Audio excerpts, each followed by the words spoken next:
Nah, perjalanan berikutnya adalah ketika saya hidup sebagai seorang anak kos di Medan. Saya kuliah waktu itu sambil kerja di sebuah radio swasta, saya sambil les. Lesnya itu saya pernah les public relation, saya aktif di Persatuan Artis Film Sumatera Utara dan seterusnya. Pokoknya dari pagi sampai malam saya tuh banyak kegiatan. Sehingga pada sesi seleksi sebuah pemilihan reporter Sumatera Utara, saya dapat nomor 1 tahun 86. 87 saya dapat nomor 1 reporter Sumatera Utara. 88 saya dapat juara harapan 1 pesona pria Indonesia Sumatera Utara. 89 saya dapat runner up Abang Jarum Sumatera Utara. Artinya di dalam usaha itu ternyata ada hasilnya, meskipun yang pahit-pahit itu nggak usah saya ceritakan. Kita harus berbuat saja, yang lain itu udah rahasia Allah Subhanahu wa taala. Oke. Kemudian saya kursus juga, kurs public relation. Pada saat saya wisuda, saya mendapat wisudawan terbaik waktu itu, sehingga saya dikasih hadiah oleh lembaga itu dengan saya menjadi MC di sebuah hotel pertama kali tahun 1988. MC saya pertama di sebuah hotel berbintang, honornya 350.000 waktu itu. Itu sudah sangat besar karena honor saya di radio zaman itu 750.000. 25.000 untuk makan, 25.000 untuk kos, dan 25.000 untuk bayar uang sekolah atau uang kuliah. Nah, namun sangat disayangkan ketika perjalanan kuliah saya harus diakhiri ke Yogyakarta. Di Gajah Mada waktu itu kita harus bimbingan skripsi selama setahun. Dengan biaya yang lumayan besar pada waktu itu, ya dijalanin saja. Meskipun prosesnya, dinamikanya tak semudah yang kita bayangkan. Suatu saat setelah saya selesai dari Jogja, tentu di sana juga banyak dinamika. Di sana saya ketemu jodoh gitu ya, sampai balik ke Medan. Tapi dalam proses selanjutnya adalah saya di lembaga penyiaran televisi Republik Indonesia diterima sebagai presenter televisi tahun 90. Saya berjalan setahun, baru saya izin ke Jogja menyelesaikan pendidikan. Artinya di dalam bekerja sebagai presenter televisi tentunya tidak mudah, banyak sekali tantangan, rintangan, dan hambatan. Tapi berkat usaha, kerja keras, niat baik, hubungan baik dengan teman-teman, maka yang nggak kita bayangkan pun akhirnya terjadi. Saya pernah dibantu oleh pimpinan saya, waktu itu saya mau mengambil program profesi di Gajah Mada, saya dapat undangan tapi saya nggak punya uang. Saya melapor ke beliau bahwa Pak, saya dapat begini, saya mau mengikut ini. Tapi saya dibantu dengan sahabat saya. Sahabat saya meminjami saya uang untuk daftar pelatihan itu. Terus saya bayarkan tuh di hari Jumat, hari terakhir. Bos saya membantu saya dengan tiket pesawat PP waktu itu.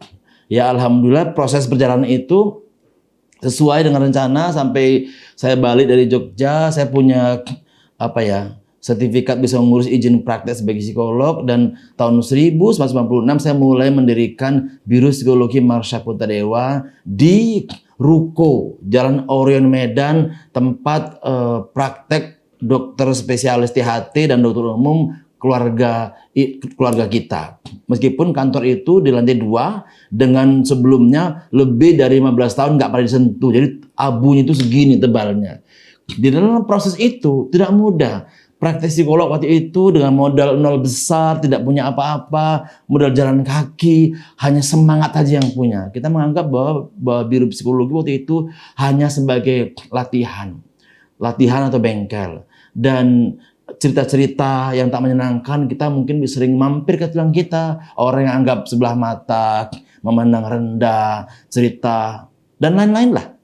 Kalau seandainya kita waktu itu kita rapuh gitu, kita berhenti, ya udah selesai kita. Meskipun di 2 tahun pertama kita tidak mendapatkan banyak, artinya kita hanya bisa survive, bisa hidup, udah syukur. Tapi di tahun ketiga saya udah berjanji sama istri saya waktu itu bahwa kalau kita mau bikin ini, beri saya kesempatan 3 bulan supaya ini bisa menjadi eksis. Ternyata di bulan yang ke-3 yang saya bilang itu, di tahun yang ketiga saya mendapatkan kesempatan menjadi konsultan.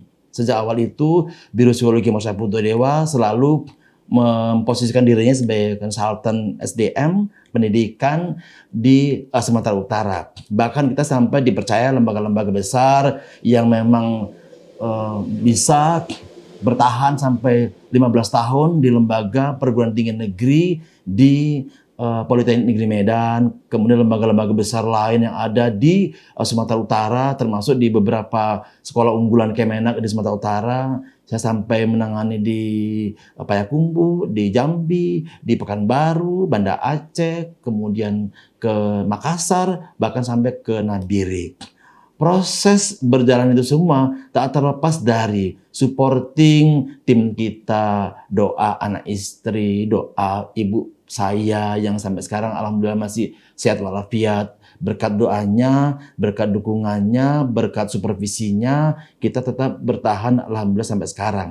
Terus menjaga kepercayaan. Kita meskipun orang lain tidak kenal bagaimana cara kerja kita, berusaha menampilkan yang terbaik. Karena kalau seandainya mereka mendapat pelayanan yang tidak maksimal, mereka menjadi kecewa, tentu nilai tidak positifnya akan sampai kemana-mana. Yang kita harapkan adalah, yang kita jalankan adalah bahwa mereka, klien kita, teman kita, saudara-saudara kita itu adalah batu magnet bagi pihak lain yang nantinya akan menjadi repeat order ke bidang kita ini. Jadi oleh karena itu, saya pengen kepada sahabat-sahabat Salam TV dimanapun berada, apapun yang saudara-saudara kerjakan, tetaplah konsisten, tetaplah memberikan yang terbaik. Harus fokus, tidak boleh beranggapan, menilai, atau tidak boleh menganggap bahwa Tuhan tidak adil dan seterusnya. Setiap yang kita jalankan itu ternyata tidak ada yang salah, indah pada waktunya. Oleh karena itu, selamat menjalankan hidup ini dengan penuh ketabahan, keikhlasan, serta semangat, serta dalam barokah Allah Subhanahu wa Ta'ala. Wabillahi taufiq wal hidayah. Assalamualaikum warahmatullahi wabarakatuh.